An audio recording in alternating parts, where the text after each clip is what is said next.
After my family called me an ugly failure and kicked me out, I disappeared for 5 years. Then I showed up at my sister's graduation. Her professor turned to me and asked, "You know her?" I said, "Better than you think." That's when everything stopped. Can you imagine your own mother looking you straight in the eye, spitting out, "You're nothing but an ugly college dropout. Don't you dare show your face at this family again," and then slamming the door in your face? That was the moment my world shattered, leaving me at 22, standing on the porch of the house I grew up in, watching my younger sister Cassandra laugh inside with the very parents who had just abandoned me. 5 years later, I'm 27, and my name is Athena. But back then, I was just the family's biggest disappointment. The plain one, the ordinary one, the one who could never ever measure up. My younger sister Cassandra, she was their golden child. Beautiful, brilliant, destined for greatness. Me? Growing up in Nashville, I learned early that my parents, both successful business owners, saw love as a transaction. You perform, you get love. You fall short, you get nothing. Cassandra always aced it. I always fell short. The breaking point? It happened during my 3rd year of college. I was finally pursuing graphic design, something I genuinely loved.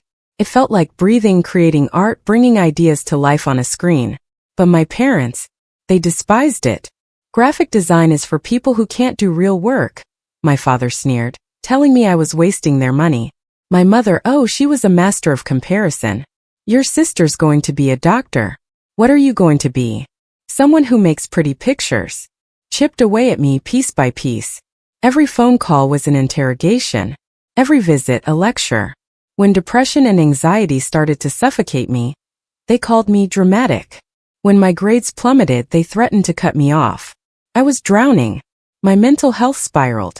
I stopped eating. I stopped going to class. I stopped believing I was worth anything. One dark night, I just broke. I left college not because I wanted to, but because I saw no other way out. It was survival. And when I told them, oh, the explosion was immediate.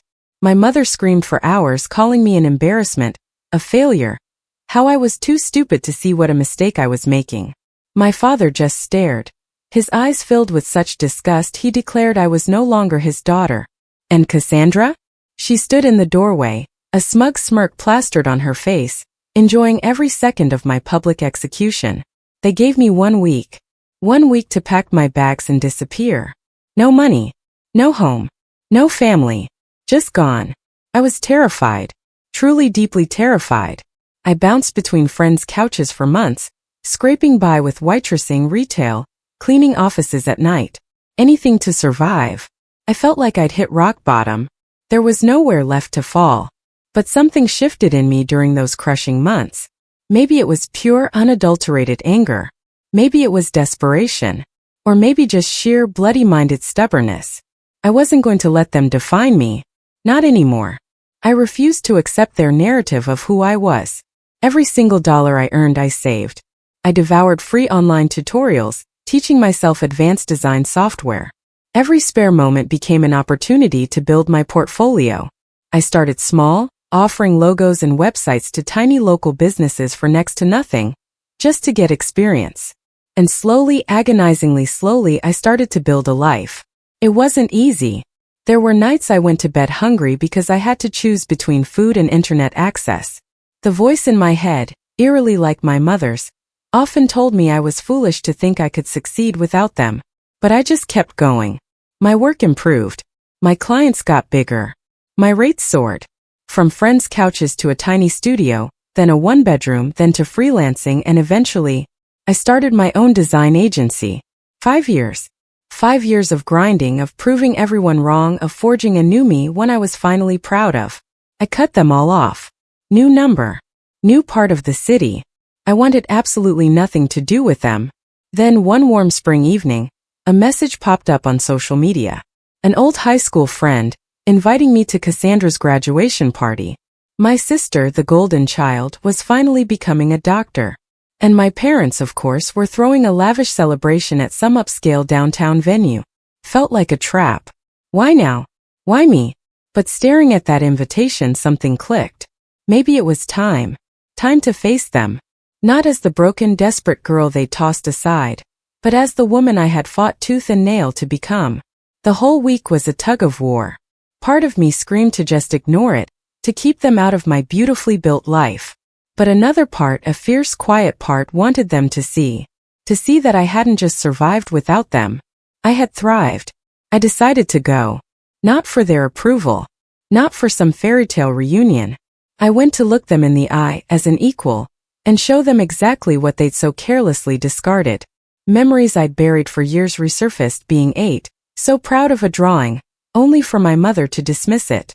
Being 13, overhearing her call me the plain daughter. Being 16, getting a design award, only for them to brush it off because Cassandra made the honor roll again. Every single memory hammered home the same message. I was never enough. But sitting in my apartment, paid for by my own sweat and tears, surrounded by my success, it hit me. Their opinion didn't matter anymore. I had finally proven myself to the only person who ever truly counted me. The night of the party arrived. I spent hours getting ready, not to impress them, but to feel armored, confident. I chose a simple but elegant black dress I'd saved up for. Did my makeup carefully, styled my hair. When I looked in the mirror, I saw a survivor. The venue was even more extravagant than I'd imagined. Crystal chandeliers, white flowers everywhere. A string quartet in the corner. My parents' signature over the top display. I arrived fashionably late, giving me a moment to survey the scene before anyone noticed me. The room was packed. Extended family, old family friends, my parents' business associates. All dressed to impress, all there to celebrate Cassandra. There she was in the center of the room, radiant in a stunning white dress, laughing, her hand resting on a handsome man's arm. And my parents? They flanked her, beaming with pride. A familiar ache tightened my chest. That was supposed to be me. But then as I stepped further in, something incredible happened. No one recognized me. 5 years had erased the broken girl they knew. The scared, depressed college dropout was gone. In her place stood a woman who had learned to survive. I ordered a glass of wine, trying to process it all. Then a voice. "Athena, is that you?" It was Professor Howard, one of my favorite college teachers. He taught in the arts department, one of the few who actually saw my potential. He looked older, more gray, but his kind eyes were the same. "Professor Howard," I said, genuinely surprised. "What are you doing here?" He explained he now taught at the medical school, and Cassandra had been his student. "I heard you left school," he said. "I always wondered what happened. You had such talent." His words, so genuinely warm, hit me harder than any insult. Someone actually believed in me. "Personal issues," I told him. "But I'm doing well. I own my own design agency now." His face lit up. "That's incredible. I always knew you had it in you. Your work was always exceptional." For a moment in that crowded room, his belief was all that mattered. Later, near the dessert table, I heard my mother's voice. She was holding court with a group of perfectly coiffed women, all draped in designer clothes, all wearing the same practiced smile. "We're just so proud of Cassandra," she gushed. Medical school was challenging, but she never gave up. So determined, so focused. Unlike some people. The venom in those last words was unmistakable. Then my father joined in. "Yes, we're very fortunate. Both of our daughters have done so well. Cassandra, a doctor. And our eldest, Athena, is very successful in business." I froze.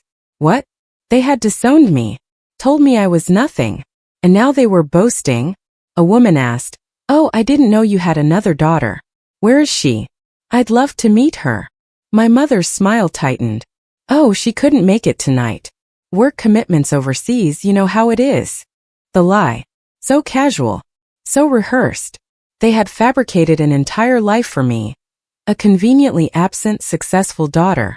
They wanted the credit, the perfect family image, without actually having to deal with me. I felt sick to my stomach. I wanted to march over there and scream the truth, but I held back. I needed to see how far these lies went. As I was processing this, Cassandra glided past me. Her eyes met mine for a fleeting second, then slid away without a flicker of recognition and kept walking. My own sister. Didn't even know me. The person I'd grown up with, shared a house with. I followed her, keeping my distance, as she joined a group of young people, likely her medical school friends. "Do you have siblings?" one asked. "I have an older sister," Cassandra said, a careful casualness in her voice. But we're not close. She made some bad choices a few years ago. We don't really talk anymore. Bad choices? That's how she summed up my breakdown, my depression, my fight for survival? My parents did everything they could, Cassandra continued. But she just threw it all away. Dropped out, disappeared. We have no idea what she's even doing now. The casual, cold dismissal. It hit harder than I thought possible. She spoke about me like a stranger, like my pain meant nothing. My first instinct was to confront her. But I held back. The night was still young. And I had a feeling things were about to get very interesting. As I collected myself, Professor Howard reappeared, this time with a distinguished-looking, middle-aged man in an expensive suit. Athena, he beamed. I want you to meet someone. This is Dr. Gregory, the dean of the medical school. I was just telling him about your incredible design agency. Dr. Gregory shook my hand. Pleasure to meet you, he said. Professor Howard speaks very highly of your work. Actually, we're looking to redesign our medical school's website and branding. The current design is quite outdated. Would you be interested in discussing a potential contract? My heart skipped. This wasn't just an opportunity, it was a huge one. The kind that could launch my agency to the next level. And it was happening right here at my sister's party, while my family publicly erased my existence. I would be very interested, I managed, keeping my voice professional despite the adrenaline coursing through me. We exchanged information, and Dr. Gregory promised to reach out. Opportunities come when we least expect them, Professor Howard said gently. Out on the terrace, needing air, an older woman approached. I'm Helen, she said, a colleague of Cassandra's father. We've worked together for years. She studied my face. You look familiar. Oh my goodness, are you Athena? My stomach plummeted. Someone recognized me. Yes, I said quietly. Helen's face broke into a warm smile. I've heard so much about you. Your parents mentioned you're doing so well in business overseas, but I'm thrilled you could make it tonight. Cassandra must be thrilled to have her sister here. More lies. Then she dropped a bombshell. Your father actually showed me some of your work last month. Beautiful designs. He was so proud. He even keeps a portfolio of your projects in his office. My jaw nearly hit the floor. My father, the man who called my passion worthless, who disowned me for pursuing it, now kept a portfolio of my work?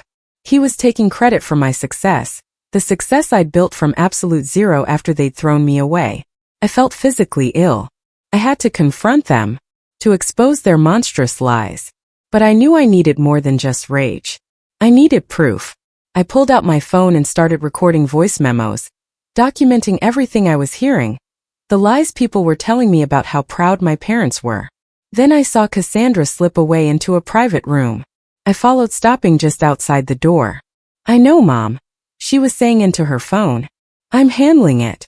No one has asked about her specifically. Everyone believes the story about her working overseas. No, she doesn't know about the party. We didn't invite her.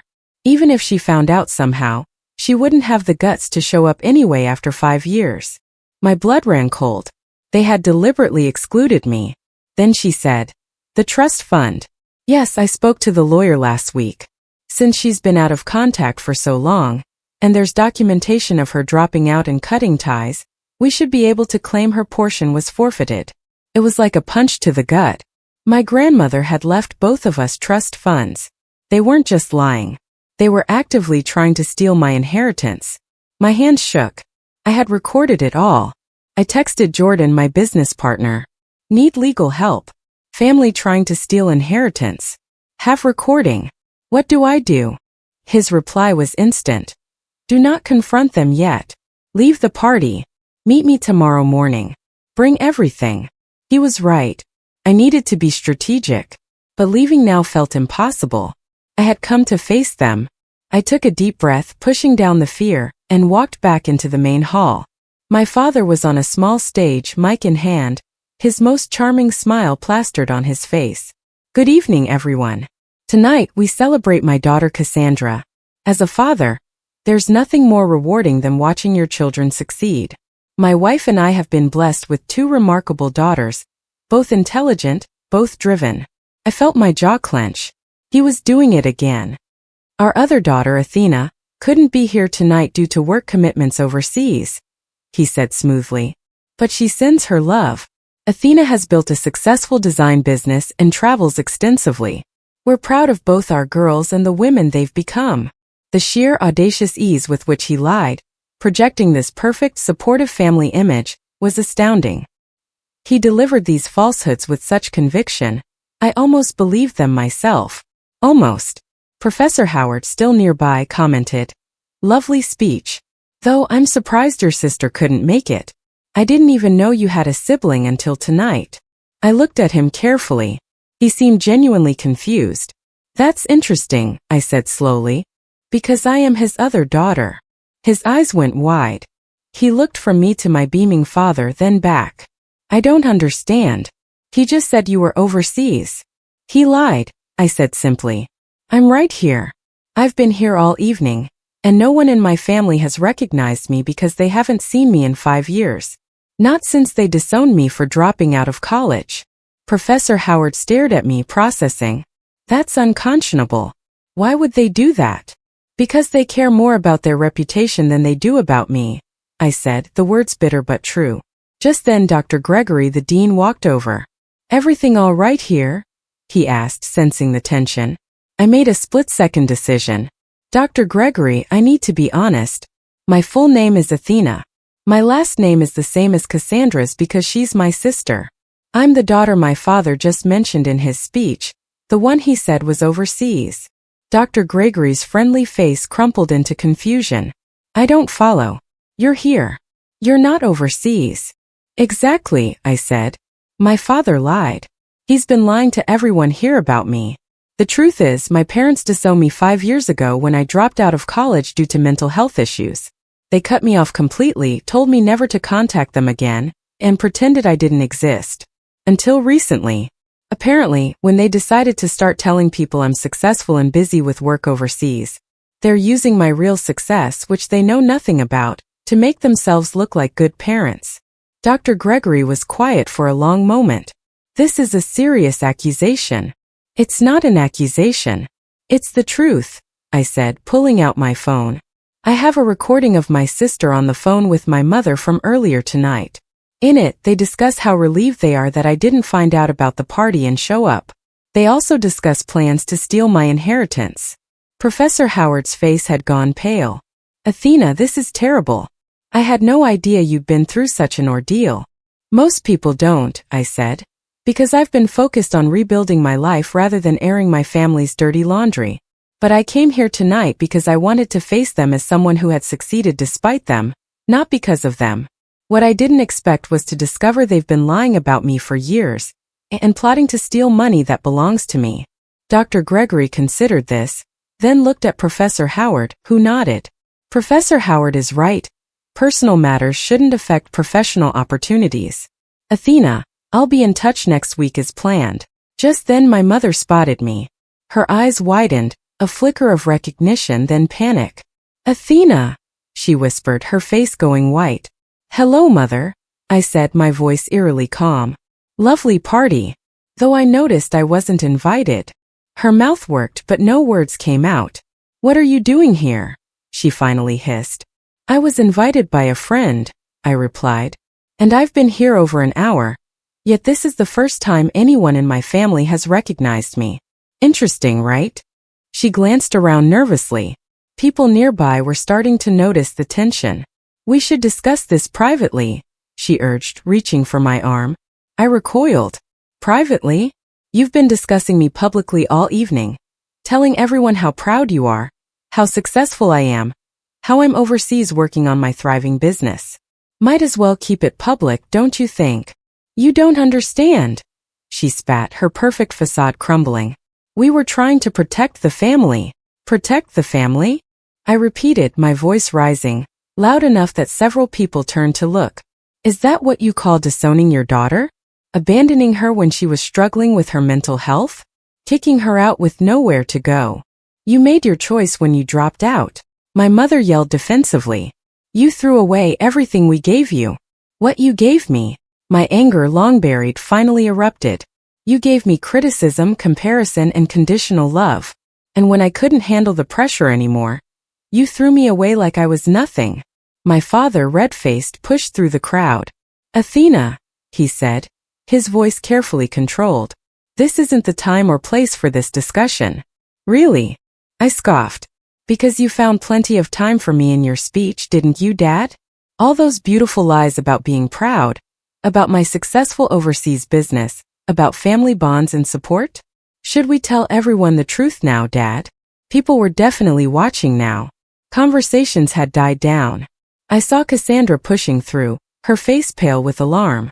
Your sister decided to show up uninvited and create drama at your graduation party, my mother said sharply. Just like her to try to ruin your special day. Uninvited. I turned to Cassandra. Funny thing about that, I overheard your phone conversation earlier.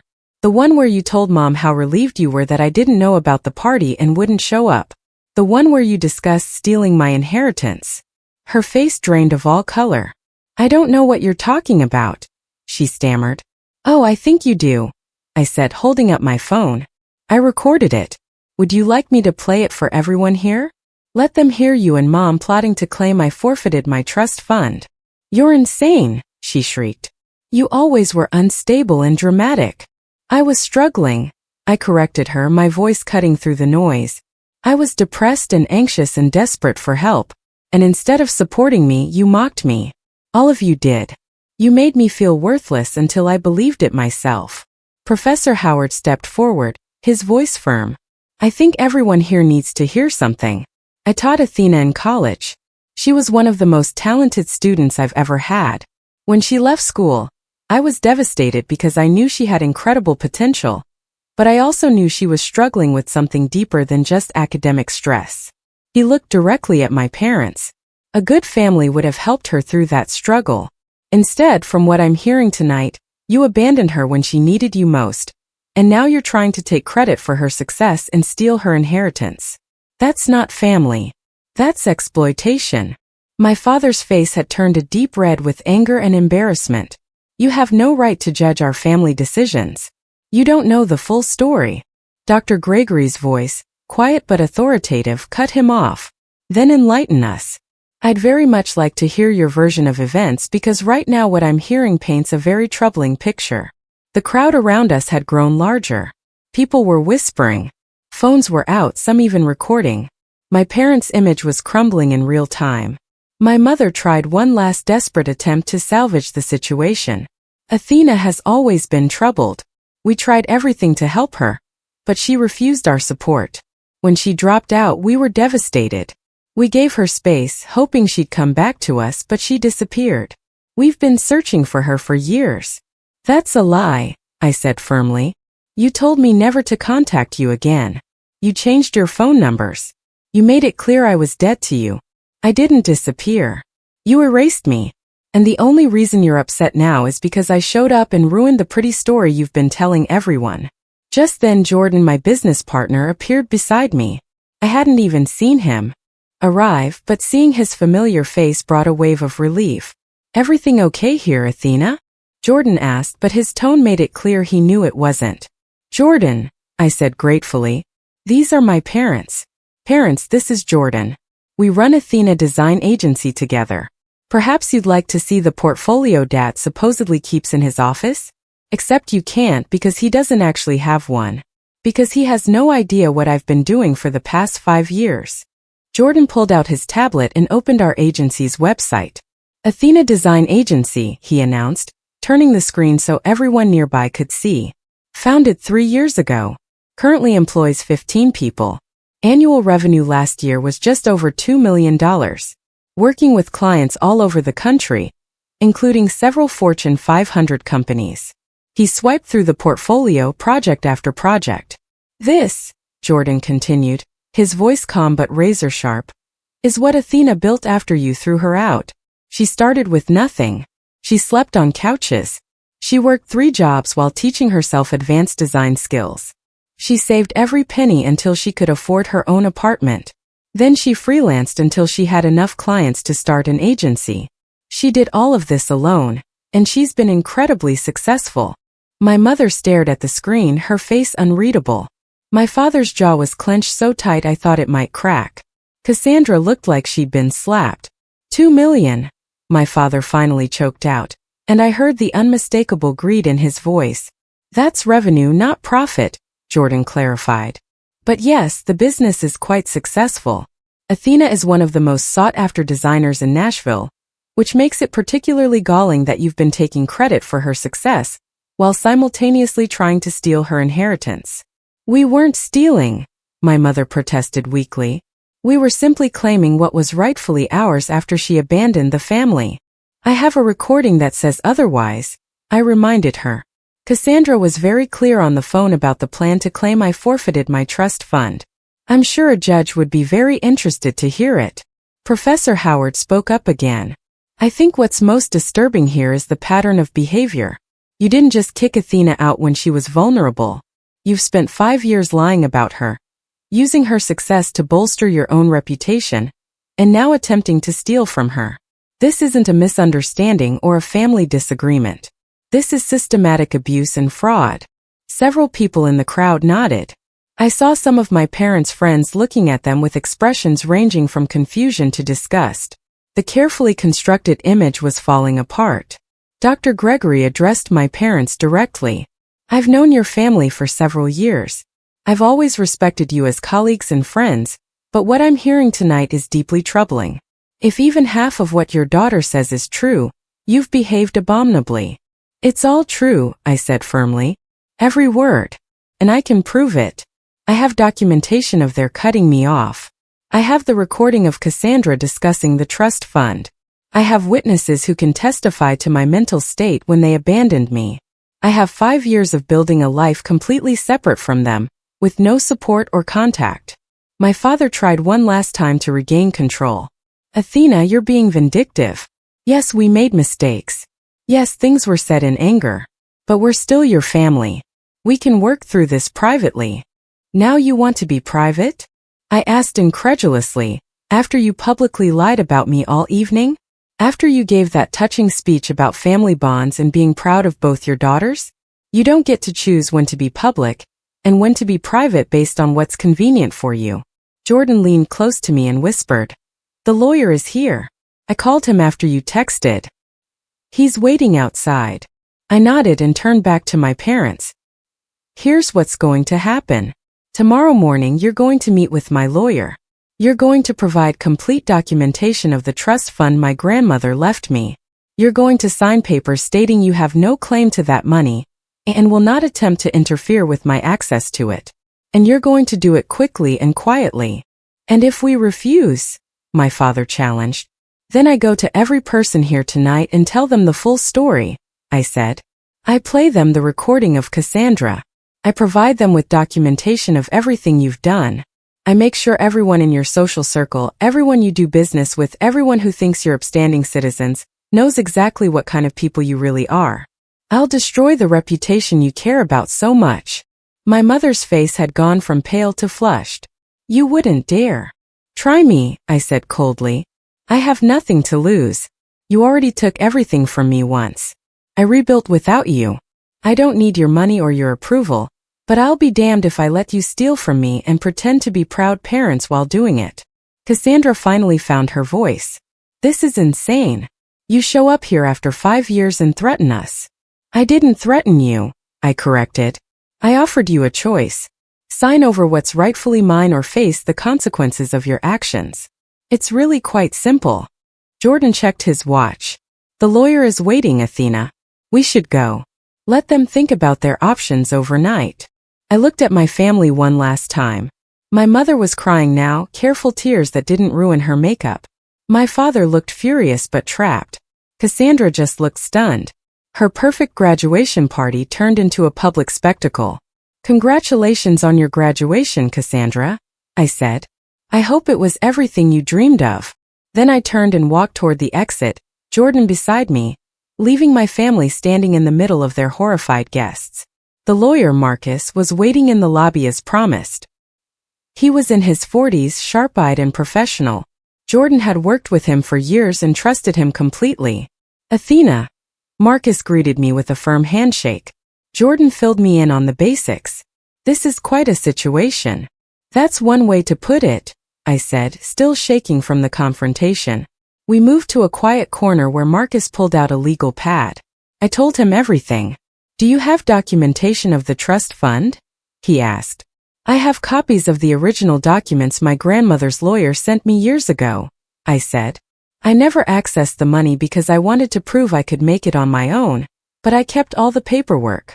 Marcus nodded approvingly. Good. That'll help. And you have this recording. Played it for him. Cassandra's voice came through clearly, discussing with my mother how they planned to claim I'd forfeited the trust fund. Marcus listened intently. This is excellent evidence of intent to defraud, combined with their public lies tonight and witness testimony about their treatment of you. We have a strong case. What happens now? I asked. Now we move quickly, Marcus said. Tomorrow morning, I'll send a formal letter to your parents demanding a meeting. I'll outline what we know and what we're prepared to do if they don't cooperate. Given their reputation is clearly important to them, and several respected people witnessed tonight's confrontation, I believe they'll agree to our terms. Based on your grandmother's will, the money is yours regardless of whether you graduated college or stayed in touch with your parents. Any attempt to claim otherwise is fraud. Relief washed over me. So, I can actually get the money? You can and you will, Marcus confirmed. But, Athena, what do you want beyond the money? Do you want to pursue criminal charges? Sue for emotional damages? Go public with their treatment of you? I considered this carefully. Part of me wanted to burn their lives to the ground, but another part just wanted to be free. I want my money, I said finally. I want them to sign legal documents stating they have no claim to it and will never contact me again. And I want them to stop lying about me. They don't get to use my success to make themselves look good anymore. Marcus nodded. That's reasonable and achievable. I'll draft the documents tonight. Jordan put his hand on my shoulder. You did good in there. I know that couldn't have been easy. It was terrifying, I admitted, but also necessary. I've been running from them for 5 years. Tonight I finally stopped running. The meeting with my parents and their lawyer happened 3 days later in Marcus's office. The tension was thick enough to cut. Their lawyer, an older man named Donald, tried to take control. My clients are willing to discuss a settlement regarding the trust fund, but they want assurances this matter will remain private. Marcus didn't even blink. Your clients attempted to defraud my client out of money that legally belongs to her. They have no leverage here. We're not negotiating. We're informing them of what will happen. He slid copies of documents across the table. These are the terms. First, complete access to the trust fund. Second, you will sign a legal document stating you have no claim to that money now or ever. Third, you will cease all contact with Athena unless she initiates it. Fourth, you will immediately stop using her name, her success, or any reference to her in your social or professional circles. My father started to speak, but Marcus held up his hand. If you fail to comply, we will pursue criminal fraud charges. We will also provide copies of the recording and witness statements from the graduation party to your colleagues, friends, and business associates. The choice is yours. Donald looked at the documents, then at my parents. My mother was crying again. Real tears this time. My father looked defeated. Cassandra stared at the table, refusing to meet my eyes. This is extortion, Donald said weakly. No, Marcus corrected. This is justice. Your clients can sign these papers and move on with their lives, minus the money they tried to steal and the daughter they tried to exploit. Or they can refuse, and we'll make sure everyone knows exactly what they did. Their reputation will be destroyed, and they'll still lose the trust fund case in court. This way, at least they can maintain some dignity. There was a long silence. Finally, my father spoke. How much is in the trust fund? That's none of your concern anymore, Marcus said. But for the record, it's enough that Athena will be quite comfortable. More than comfortable, actually. My mother looked at me then, really looked at me. How can you do this to your own family? I met her gaze steadily. You stopped being my family 5 years ago when you threw me out. I'm just making sure you can't hurt me anymore. We made mistakes, she said desperately. But we're still your parents. Doesn't that mean anything? It used to, I said quietly. It used to mean everything. But you taught me that love is conditional. That I'm only worth caring about if I meet your standards. That my pain and struggles don't matter if they're inconvenient for you. You taught me those lessons very well. Cassandra finally spoke, her voice small. I'm sorry. I shouldn't have said those things on the phone. You're not sorry you said them, I corrected. You're sorry I heard them and recorded them. There's a difference. Marcus tapped the documents. We need an answer. Sign or we proceed with public disclosure and legal action. Donald whispered something to my parents. They had a brief, heated discussion. Finally, my father picked up the pen. This isn't over, he said as he signed. Oh, yes it is, I replied. This is exactly as over as it gets. One by one, they signed the documents, my mother, my father, even Cassandra, who had been listed as a secondary beneficiary. Each signature felt like a weight lifting off my shoulders. When it was done, Marcus collected the signed papers. You'll receive notification when the trust fund transfer is complete. I expect that will happen within the week. My parents stood to leave. My mother paused at the door, looking back at me one last time. I hope you'll be happy, she said. And for a moment she almost sounded sincere. I already am, I said. I have been for a while now. I just had to learn to find it without you. They left, and I sat there in the sudden quiet of the conference room. Marcus smiled at me. How do you feel? Free, I said simply. For the first time in my life I feel completely free. The trust fund transfer was completed 5 days later. The amount was substantial, more than I'd expected. My grandmother had invested wisely, and the fund had grown significantly. Combined with my business income, I was genuinely wealthy now.